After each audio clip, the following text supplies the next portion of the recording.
Okay, hi everybody. Hello. This is No Gloss.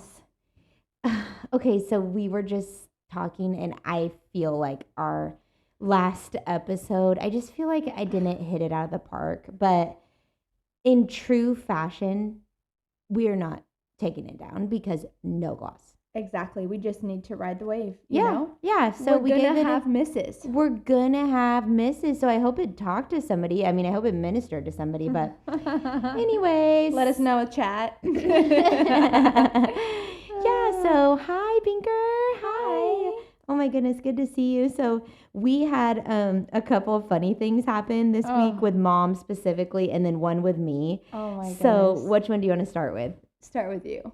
Okay, so I'm getting like my hormones checked and everything like pretty frequently, like doing full panels and stuff. So I always ask Whitney to go with me when I get my blood drawn. It's just something about it. Like I do not do it alone. So I want her to come with me because I also want her to make sure like they're doing the right thing and everything. Yeah. Yeah. So we go to the lab. What is it? LabCorp? Or not LabCorp, but you just go to the lab place, right? Okay, so they're to do blood draws. Yeah. And we check in, we get all set up and ready to go. And then we go back to the back, and the guy is like, hi, okay, so we are going to do a lab draw, a blood draw, and a breast exam. And I was like, excuse me? And he had a super, super thick accent, like really, really thick. And he said, yeah, we're going to do the lab draw first, and then we'll do the breast exam. And I was like, what? So I looked at Binker, and she was like, this is weird. Like, this is super, super weird. And then I said, so how exactly are you going to do that? I mean, we're in this like public space. And I said, how exactly are you going to do that? And the guy was like, with a thick accent, I'm not even going to try to do it. No. But he gives me a bag with a straw, and he's like, you blow into this. And I was like, what? And Whitney was like, oh my goodness, a breath exam. Oh my goodness. Like, what in the world? We are thinking, Whitney's like thinking, okay, I'm going to literally pull you out of here. That like, was so strange. It was so weird. And I am thinking, this guy is insane. Anyways, so his accent was so thick, we obviously couldn't understand what he was saying. And then Mom got a little bit like frazzled this week because she had some dental work she needed to get done, like cleanings and such. And so what happened? You need to tell the story, and then we are literally going to share this video of her on No Gloss because it's funny. So funny. Literally hilarious. Okay, so she was over at my house while I was working, and she said, "Would you mind if I make a couple calls?" I'm like, "Sure." Well, I didn't know they'd be this entertaining because she called the dentist, and I'm not going to expose the name where she goes, you know, out of privacy. But anyways, she said that she needed a lot more work done and felt like she was being scammed. Well, they told her bill was $550 at the place, at the oh my gosh, dental place. Okay.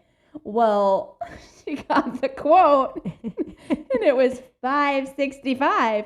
They charged her a $15 fee that they did not tell her. Oh no! So she calls. Oh no! I'm already losing my mind. It's over $15, and I am literally recording her because I'm like, this has got to be the funniest thing. And she calls and she goes, you really need to tell patients that you're charging a fee.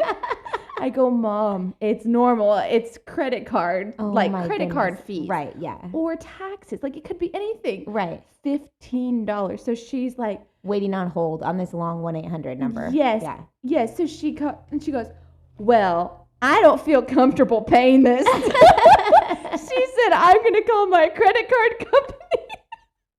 So then she calls the credit card company and asks them if they're going to charge this fee. And they said, we don't have anything to do with that. That's all with the dentist itself. Oh my goodness. And then she felt very bamboozled because the dentist told her it was the credit card. No. Yes. Oh my goodness. So I think she got her money back. Thank God, so she can go to Starbucks now. I hope she got that money back. Now, that does go to show for something. Every penny matters. It sure does. And being responsible with the small, right? Faithful in the little. Anyways, that is Absolutely. hilarious. It was oh my goodness. literally It really sent her. hilarious. And the funny thing about Mom is she tells all 5 of us kids the Yes. same exact thing. So we all heard about this experience with the dentist and how ridiculous that was. But I have got some deep, deep roots of being scammed by You dentists. You And do. so I think honestly you believe shared, her. honestly, in season 1. I know, I think I did it. It's just like, you're kidding me. There's no way this is all true. But you don't want to plant that seed in her heart, but I think it's already there. I did. I definitely planted a seed and it has grown. She said, you really need to tell this to Patience. She let him have Well, I don't feel comfortable paying this. Oh, good job, Mom. We love you, Button. The best. And everybody has been loving the words of wisdom from Button. Those were such great Yes, episodes. I so know it was good. really, really fun. Okay, so we are talking this week about what we learned in church. What we grew up in church, obviously, all of our lives. We've always been in church. So why don't you tell us a little bit, Binker? Why don't you start with like performance versus your personal faith? Yeah, for sure. So this is a big one because it's so hard to get stuck in the performance mindset because especially, I think last week we talked about starting leading worship at 12 or whatever. Yeah, so seriously. we started really young, at our church, and it was really easy to get caught in that kind of cycle of perfectionism and wanting to be the best, but it's like you don't have to be the best when you're just simply worshiping, and if your heart's pure in it, Yeah. you don't have to worry about the performance side. Yeah. Now, it does help to have a little talent and, Yeah. and help to have a little bit going for you so people can Which actually you have. focus on the Lord and not the off-key performance. But Right, yeah. anyways, that's a different story. But basically, performance versus faith, I think when your faith is deeply rooted in God and you get to perform in a way that draws people near to God, that's where it lies. Is like, for me, I love leading worship just because I get to connect with God, and you're almost just, it's not a performance. Yeah. It's showing people. Right. It's almost like an example of showing people how to access God's presence. And that's Yes. how I view it when I lead worship, is like, Yeah. what an honor to get to access God's presence and show people Right. how to do that for themselves. Yes, And for me, I think that's where the difference lies between performance and the actual, like, my personal faith. Right. Yeah. Because if you strip that off of, like, why would I be performing? Like, right. you don't need to be perfect. You need to access God's presence. Right. And if the presence is there, nothing else matters. Right.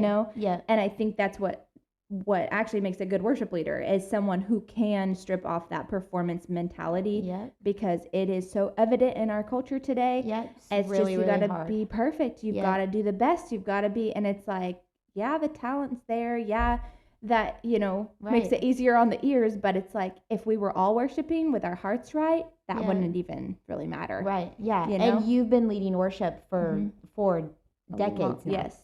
Which is crazy. Yes. I mean, we both, like, since I haven't really, I haven't in the past, like, quite a few years. But do miss playing the drums because you don't have to worry about any of that. On key, off key. Right, totally. I mean, on beat is very important. But you've led a lot. You've been in a lot of green rooms. You've been in a lot of, like, behind the scenes. And I think it always comes back to just the genuine ministering to the Lord. Yes. When you minister to the Lord, if you lift his name up, he lifts you up. That's like literally how you have to pull yourself outside of all of the voices, everything that's being said, and they are all so important, but there comes a point when you just literally have to minister to the Lord. Yep. And when you do really that, people encounter God the most. Yep. Because you're allowing God to work through you and use you in that way. And when we're trying to be perfect or aim for that, it doesn't allow God to really Yeah. give much space in your life because God uses imperfect people. Yeah. He looks for imperfect people because he wants to come in and be the strength in the midst of the imperfection in your life. So absolutely. And I think we both had to really walk through that, probably in very different scenarios, but we both had to walk through that of performance side. And for me, there's some sides of it that are like something that people say about me often is like, are you always this happy? Are you always this upbeat? Are you always like so positive? And I'm like, on one side, I'm kind of like, why is that a problem? That's confusing to me that is a problem. Yeah. Because what do you want me to be negative? Right. Would you prefer for me to not be happy? Would you enjoy for me to be sad and like always the Eeyore of the group? Right. But I think I had to learn that like this is genuine. I have a genuine joy inside of me.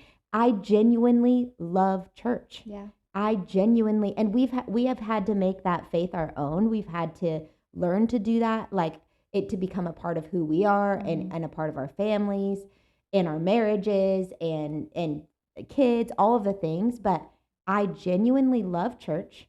I genuinely continually want to be the most joyful person people ever encounter. Yep. And I am going to speak positive things over my life and my family. That's just like how it's going to be. We were raised with that.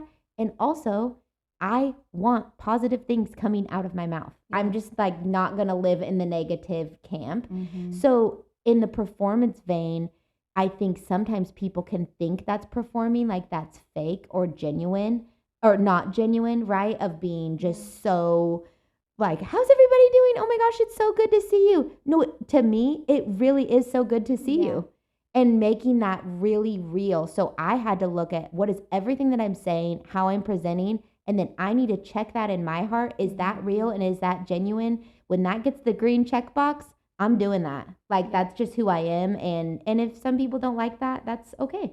Yep. And some people aren't going to like it, and that's okay. Yeah. What about expectations as a pastor's kid? Yes, and I think that kind of goes along with the perfectionism type thing. Is to almost feel the pressure to be a certain way or to be perfect, honestly. Oh, my and word, like to not have a problem and all this. And I think to touch on the I know the title was like unlearning. What are we unlearning? But I think for me specifically, and probably all of us, is just like, man, you do not have to live to that standard, and it almost connects with people more if you're just real. Right. Like you don't have to put on this face. You don't have to put on this front. Like people can assume it because they think, oh, what could you have possibly went through? You're a pastor's kid. You've raised in the church. Like you haven't gone through what I have gone through. And a lot of our stuff just isn't out there. And they don't know that. And a lot of stuff, that we don't always just, put up in the open and share. But also get to know us. Right. We've been through some stuff. Yeah. And we could all, every single one of us siblings could share something that we've walked through, many things. Many things that have almost taken several of us out. And we're still standing, and we aren't perfect. And we aren't here to act perfect, and it's just like something that I definitely want to model for my kids is just like, you can be real because it connects with people, because nobody is perfect. Right. Like it connects with others. And you don't really find real people. No. Like to just say like actual real things that are happening. I remember like even after Dad passed and someone was like, hey, what's really going on? I'm like, no, I'm not doing good. Yeah. Like actually I'm really not doing good. Right. I know I will be okay, but right now I'm not at all. Yep. And that's okay. Yep. It's okay to not be okay. Yeah. We've done that podcast before too. Yes, yeah. And pastor kids' expectations, I think even for our kids, it's been really important to me because I remember one time growing up, and I will never forget it. One of the teachers, one of my Sunday school teachers, I was like acting up because we're kids, and we're normal. Like you don't just because you are a pastor's kid does not mean that you don't like that you act differently, or that you don't have like the same feelings, emotions, and things that you go through, right? So I remember a Sunday school teacher telling me, like, I cannot believe that you as a pastor's kid would act like this. And I'm like, Oh my goodness. okay, I'm literally 12 years old. Literally. Like, anyways, so we try really hard to not put that label on our kids. And so yes, good. you are a pastor's kid. You are going to be held to a higher standard. Right. Just because we expect more out of you. Exactly. But also, we don't want that to define you. We don't want that to change you being able to be real and honest and be able to, like, you know, what do they say? Don't make me go get your dad. Yes. Oh my goodness. Okay. Yes, for sure. But like, if you're going to do that for me, do that for every other kid in this room. Yep. And let's all be across the board fair, because we're Exactly. all just doing our best, and we're all serving the Lord with all of our hearts as much as we can. And we're going to make mistakes. We're going to mess up, and that's okay. Yep. And I think also, like, that's why people have loved this podcast of we're just going to be really real. Yep. And we're going to be really honest. And I would hope that like I could get to the end of my life and people would say, like, she was genuinely authentic and honest and real, and that could be really, really appreciated. And that's nothing more than that I want to model for my kids, for my family, for Paisley as a girl growing up. Like, I want her to learn that your strength is in authenticity and being genuine, and in discovering who you are and owning it and being okay with that. Yeah. Confidence is everything. And I know we talk about that. Yeah. So you obviously lead worship. You've been in ministry for a really, really long time. So what would you say, like, in ministry, in worship, what would you say is something like key that you've learned to identify? Like, how do you identify that genuine place? Yeah, I think because it's taken a while. Yeah, absolutely. Yeah. Absolutely. And I think repetition with time with the Lord in my personal life. Yeah. Because I will say, I notice a difference when I've gone through something really challenging and have just like pressed into God like never before. Yeah. And then I'll tell the difference in my worship of like, totally. Wow, I am so close to God right now. Yeah. Now, of course, it should be that every, we always want to press in, but there's some seasons where it's hard to get like the time that I really want with the Lord, Yeah. But I can tell when there's a little bit of a disconnect or a little bit of a gap, know, and I'm like, oof, like I need more of God's presence. So I think for me, it's just the genuine like repetitions in His presence when I'm alone and I'm choosing this and I want this, rather than just hopping up on stage and just expecting God to show up, which He will. Right. But it really helps when you have that time and that foundation built in your own time. Yeah. So you win in consistency and you win in faith that's your own and nobody else's. Yep, absolutely. So how am I stoking the fire of my own faith? Absolutely. Because that is the actual platform. Yeah. Is my personal own faith. Yep. How am I making that happen every single day? What am I doing? What does my day look like? Yep. What does my time with the Lord look like? Yeah. And that will come out as you minister. Yeah, because if you don't have that time, it shows. Yep. Out of the overflow. It shows. Yeah. And that's, I think, when we hop into performance and perfection mode, is like, I'm digging deep. I'm trying to figure out. I'm trying to give.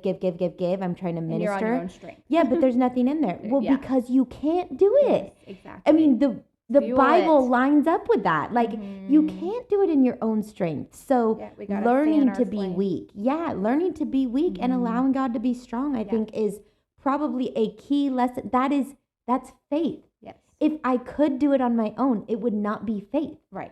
If I could move this room on my own and come in and have a radical encounter with Jesus, I would do it every single time. Yep. But it requires me coming in with my own personal faith. It requires me stoking that fire. It requires me spending time in the presence of God on my own, even when I don't want to. Yep. I would say like my most meaningful times with the Lord are the ones that I'm like, I don't want to do this. Right.